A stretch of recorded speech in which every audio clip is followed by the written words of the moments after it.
सांडितो अवगुणू रे भ्रमरा. ज्ञानोबरायांनी त्या काळात त्या भ्रमर मनाची संकल्पना आहे की हे बाबा जरा थांब आणि काय कर, कुठेतरी स्थिर हो. कुठे स्थिर हो? चरण कमळ दळू रे भ्रमरा. कुठे स्थिर हो याचं उत्तर सुद्धा ज्ञानोबरायांनी दिलं आणि सांगितलं संतांच्या चरणाजवळ जाऊन स्थिर हो. आणि अवगुण या शब्दाला ज्ञानोबराय अवगुणू म्हटलेत. किती गोडवा असावं बोलण्यातला.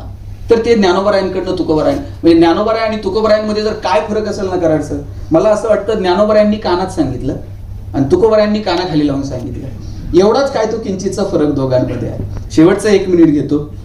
नाही, त्यांनी 3 मिनिट बोला असं सांगितलं, आणखी 2 मिनिट होते. मला एकच सांगायचंय, हे सगळं करत असताना सर जसं म्हटले तसं कधीतरी अंतर्मनात डोकावून पाहू.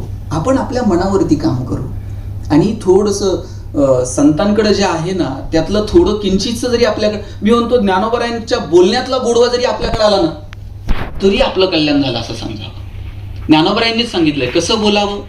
साच आणि मवाळ, मितुले आणि रसाळ, शब्द जैसे कल्लोळ अमृताचे.